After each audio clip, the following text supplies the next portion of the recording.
Hey there, and welcome to the Relatabel Podcast. My name is Abel Matthews. I used to be a single comedian who switched lanes at the age of 26 to get married and at 32 to take up a corporate profession. And the good news is I'm loving both. And this podcast is about my life, from faith to finance, comedy to corporate life, or parenting to pipelines. Sales, pipelines, I mean. It's very technical. I don't want to get into it right now. My hope is that in listening to this podcast, you would find yourself receiving perspective, insight, and even something new to look forward to each time you listen to it. So let's jump right in. Welcome to the Relatabel Podcast. Oh, by the way, get the pun? It's relatable, made relatable because my name is Abel. Anyway, never mind. Let's get to the show. Okay, ladies and gentlemen, I am finally doing this thing.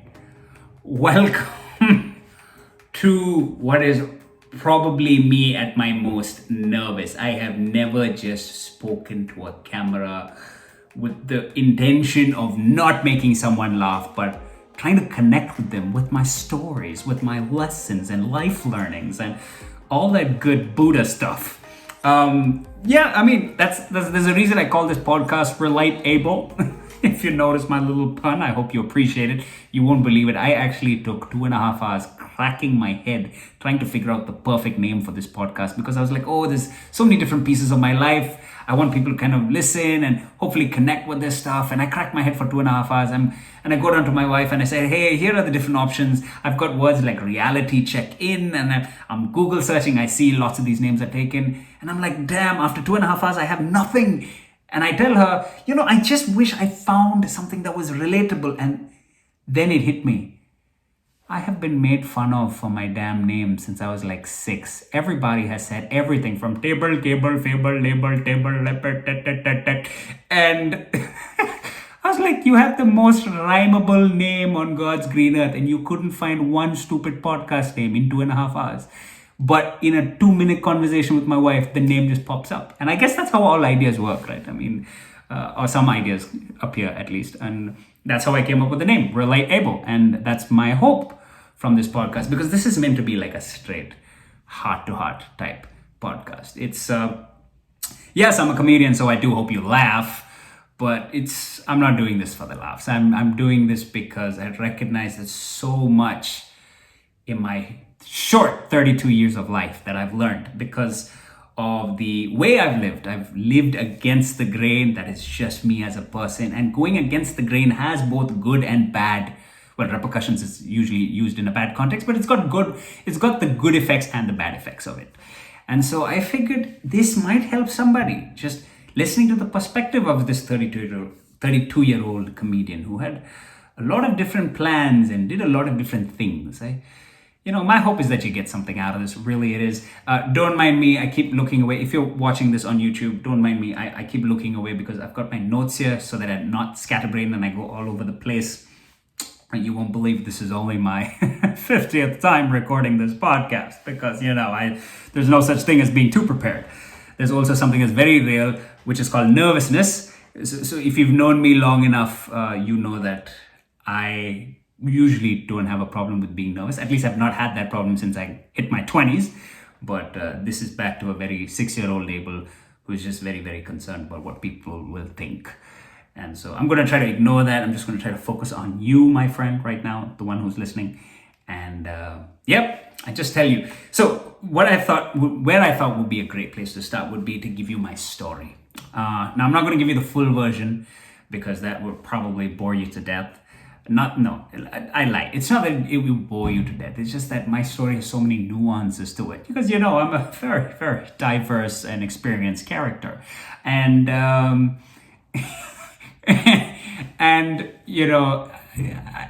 think it's just, I would love to just give you some context to what I really want to leave you with, which is just the top 3 life lessons that have really changed the way I live today. And you need to have my story to appreciate the lesson. So let me not delay any further. Let's just jump right into the story. So my story in a nutshell, I'll try to give this to you in 5 minutes. I was born in Bangalore, a very shy, timid little boy. And I went to the Middle East when I was 6 years old with my mom because my dad was there and he was working there, and I remember being this very, like I said, shy, timid little boy. And part of that probably also is my mom. My dad's the more outgoing one. My mom was also very quiet, reserved to herself. And because she was that type, she also had a lot of stage fright. And one of her biggest desires was that both her children, I have a sister, by the way, not really going to talk about her because she's famous, more famous than me, probably. Can't tell her I said that. And if she wants to talk about herself, let her get her own damn podcast. It's free for everybody. But the point I'm trying to make is my mom had this thing that neither of her children should ever have stage fright or be as timid as she is, or fearful of crowds. And so she would throw us, both me and my sister, on stage ever since we were kids, ever since we can both remember, 5 years old, 6 years old onwards. Now, granted, I don't think she even realized what she was doing. She was setting us both up for a career as entertainers, which, maybe given that they were good Malayali parents as well, if they had known they were setting us up to be entertainers, they may not have thrown us on stage as much. But hey, it worked out for the best, at least as far as we're concerned. And my mom, like I said, puts us on stage. And so I start doing all these debate competitions, elocution competitions, poetry recitation competition, which really, by the way, poetry recitation, when you think about it, is just intonation competition. It is enunciation and intonation competition. And when you go to a school like I did, which had like 46 different nationalities, so we're talking people from all over the world, really hot Lebanese guys and girls included, and the school has a really strong sports program, and this is your claim to fame, like elocution, debate, chess. Clearly you're not getting a girlfriend anytime during your school life, which as a full-grown adult I appreciate, but at the time I didn't. I was like, man, I really wish I played sports. And I didn't, but that was me. So I had to be content with being the guy who was comfortable on stage, but still very shy to be myself on stage. Two very different things. Like, I could speak in front of a crowd, but I was not comfortable in front of a crowd. However, I was really comfortable in front of my small group of friends, my classmates, and those folks knew I was a funny guy. Like, I love to kind of play pranks and things like that. And that's where a lot of my extrovertedness, if there was any, showed. College, however, changed that entire dynamic, because I go to college and, I must mention that, getting really serious about the faith aspect of my life, because I'm a practicing Christian. Getting really serious about the faith aspect of my life happened in between. I mean, you're going to college where ragging is still legal, so you need God. You need somebody on your side. But that was not the reason I chose to get serious with my faith. There is a story behind that. But I did a season of exploration where I read all kinds of books that you can imagine, Satanic Bible included, without my mother seeing it, of course, because my mom's the kind who would almost spontaneously combust into flames if she saw Dan Brown's Da Vinci Code on my bedside table, which she did, by the way, and she almost did combust into flames. Very, very religious lady, my mother, and yes, slight British accent to her as well, because very Polish English, because she was raised by my grandparents who were in the British civil service and things like that. At least my grandfather was, and so she was heavily influenced by that. Anyway, I digress, which I may do quite a bit. So if I digress, please excuse me. The point here being what? Oh dear God, I gotta pause here. Hold on, maybe go into a commercial break. Oh, wait, this is not that kind of podcast. We can't go to a commercial break. Hold on a second, let me think and be right back. Ah, yes, now I remember. So I go to college and things start to change. And, I start hanging out with all these musicians, and I always wanted to be a musician because, you go to church enough number of times, you see like a lot of really great music played, and you're like, oh, I wish I could play that. And, I had that opportunity to do that in college. And because it was a band in college, it was a little different. It's not exactly church music anymore. You can play a lot of other fun stuff. And I could sing a little bit. I discovered I could sing a little more than a little bit, maybe, if I do say so myself. And I was playing with some insanely gifted and incredible musicians. I think they really made me look good. And I just, was along for the ride as a singer. And we started playing all these shows, and that's where I really started to get comfortable with crowds. Just to be myself, to be that extroverted, funny guy who in class, take that guy and put him on a stage and make him comfortable with a lot of people. That's where I really came out of my shell. Now, the good thing there was the fact that ladies started to pay attention. Finally, they took notice. Because also I was in college, I had lost a lot of my, the nice baby fat from school. And basically, you're in hostel. You don't really eat because the food sucks. I was grateful for the food, but I didn't really enjoy it too much in that first year. So I lost like 15 kilos. And so I've lost 15 kilos. I'm doing music. I'm pretty much having a rock star life at that point. And the ladies start to pay attention. And in the words of Hitch, I'm eager to make up for lost time. And so I make a lot of mistakes there. I make a lot of amazing friends also in the process, right? On a complete side note. And then I leave college. I come back to Bangalore. One of those other, you study engineering and then you decide not to go back to the Middle East, as would have been typical of a lot of kids like me, because I still had my parents in the Middle East. But I was one of the few who chose not to return because I really wanted to build this career doing something music related. So I didn't want to do a corporate job. I was dead against it. So I decided to get into live sound and do a lot of mixing. I did that for about 3 years. I can't really say I don't know if I was good or not, but I didn't get kicked out of anywhere. So maybe that's saying something. And my mom wasn't too impressed, needless to say. And she felt like I still needed a proper regular job. And there was a rhetoric of that going on for 6 months. And finally I was so pissed because one morning she walks in my room saying, "Abel, you need to get a job." I said, "I will get a job today." And literally within a week, not that same day, but within a week I had a job at a radio station. Amazing experience. I get to be a radio jock and do a bunch of different things. Sorry, my battery just went down. I get to do like these, I get to do these different things, these different creative things, and I'm loving it. And somewhere along the way, I'd also started hosting events. I was being my natural funny self there. And I get this chance to, where it all kind of converges is I get this chance to participate in a open mic comedy hunt across Bangalore. And that's my first time ever trying to do stand-up, and I get first runner-up. Now, that would have been an amazing thing had this been timid Abel going on that stage. But because this was super confident Abel going on that stage, getting first runner-up at your first attempt, a horrible way to set you up for disappointment. Because it completely skips your mind that there's a lot of hard work that goes into the craft of comedy. And it didn't help that the guy who won that year, the guy whom I came in behind, the winner was, if you're familiar with the social media landscape in India, was a comedian known as Kannan Gill. Kannan was the close friend of a close friend, is the close friend of a close friend. And I was like, wow, he's been working at this for years, because I knew that because of the close friend. And I was like, he's been working at this for at least 2 years. And, if this is all he gets and I come in so close, man, I am freaking Robin Williams. I am the next big thing.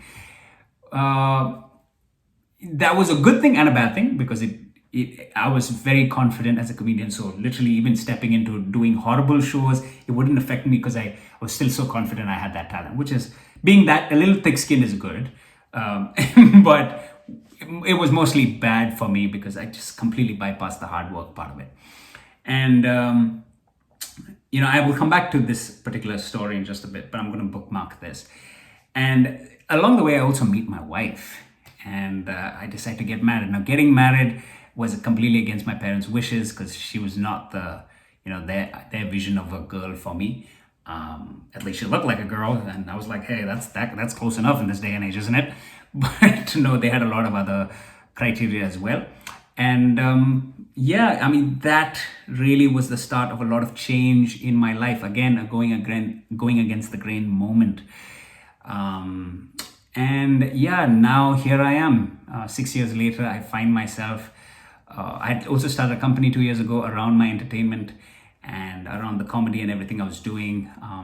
I had a chance to quit the radio station and pursue comedy while I was married and all of that stuff for about 6 years. And that had a good run the last 2 years. And I decided to completely shut down the business aspect of my comedy because I made a company around it. I decided to shut that down a month ago or 2 months ago, really.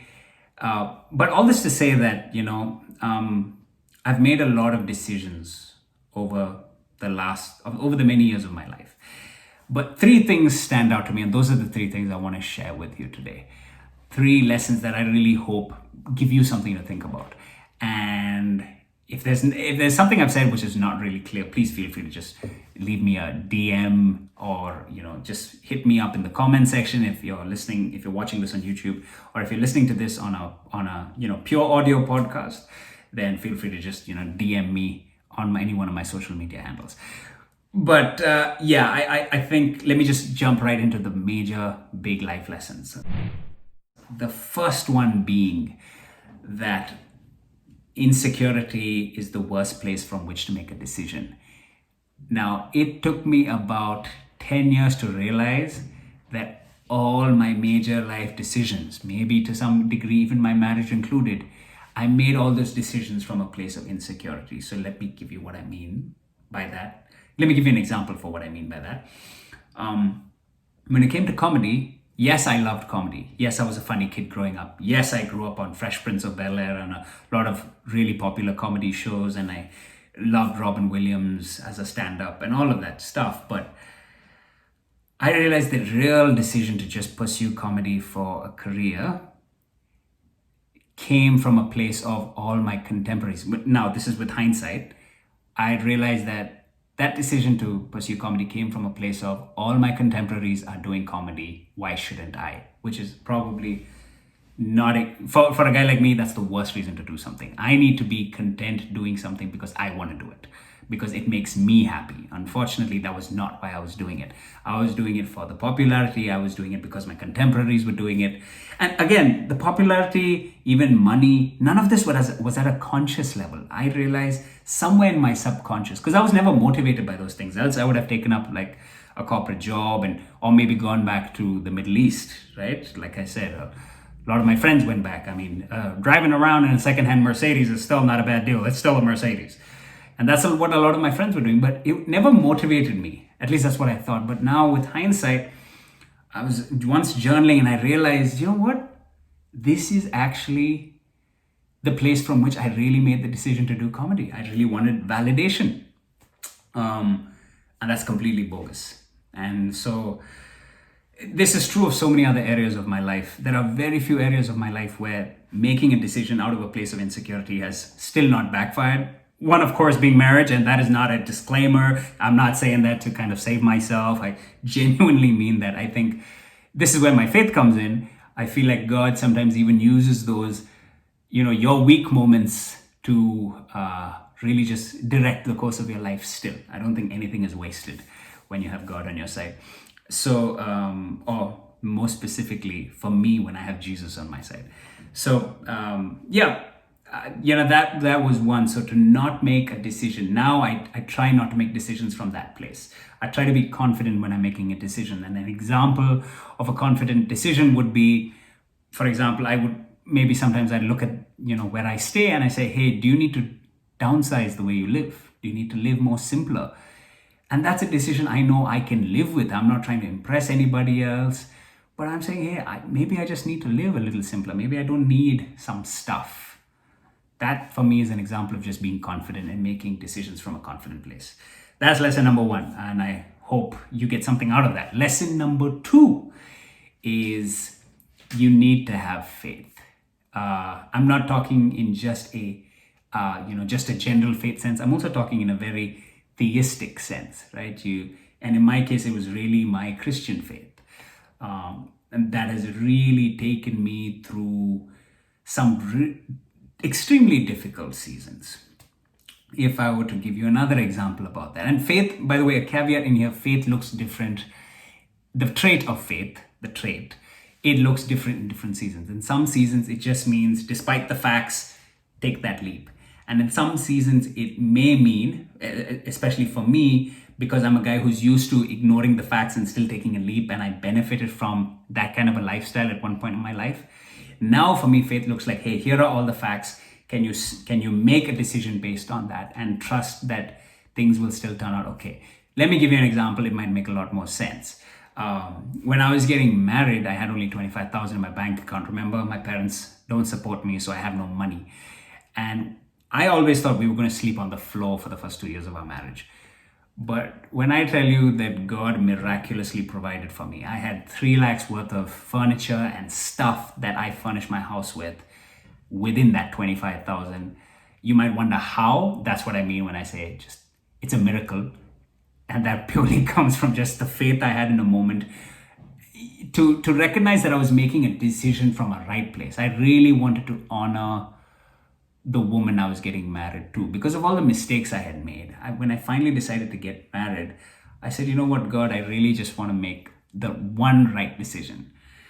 And I think God honored that prayer. And I've lived like that for many years. But now in the current season I'm in, where I have a corporate job, where money is not my big concern, thank God.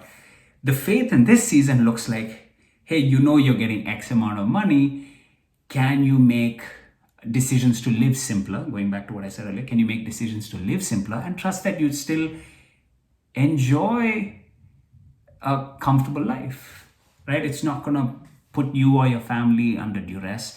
And again, if that point is not too clear, I apologize. All I'm just trying to say is, as pertains to me, faith looks different in different seasons, but faith is an absolute necessary component of living, and as a trait as well as a matter of principle or belief, right? That's all I'll say about that. And point number 3 is, my God, I cannot stress this one enough. Personal finance is a basic discipline of life. Damn, I am teaching my kids about personal finance right from the time they're 6, if possible. And at least from the time they can count. Because that is another thing I've learned a little too late. 10 years ago, had I known what I know today about money, investing, saving, my mom used to keep saying, just save, but that was really not the best advice. How do you save? There's a way to save. How do you budget? Things like that, just those basics. That, when the moment I learned it, perspective just shifted. I began to look at the way I live differently. Not that everything had a price tag on it. Suddenly, like Tom and Jerry, you see everything with dollar signs. But, just the fact that it puts things in perspective. You live within your means when you budget. And so many of those things, those are lessons which I'm not a spendthrift, but I'm pretty sure I would have benefited from the investing lessons if I had known them 10 years earlier. Because, hey, time and compound interest, you really want to have them both on your side. So, these are like some of the big lessons. Oh, I just remembered when I said 3 lakhs and 25,000 rupees earlier, I'm talking about Indian rupees. So if you're listening in another country, you might want to do the conversion.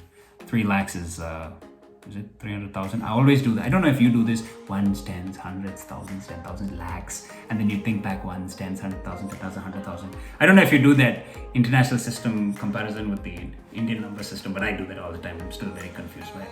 Yes, I did 4 years of engineering, still confused by the basics, which tells you something about Indian engineering. Not dissing my college though. I had a brilliant education and some brilliant professors. I mean that. So I do hope this episode was beneficial to you. Like I said, it's my first episode. I will admit I was a little nervous. So I apologize if I babbled something or if I've just skipped over something and you didn't understand it. That was not my intent. I will be deep diving into different things in the coming episodes. I'm going to jump into marriage. Happy Diwali, by the way, if you heard the crackers.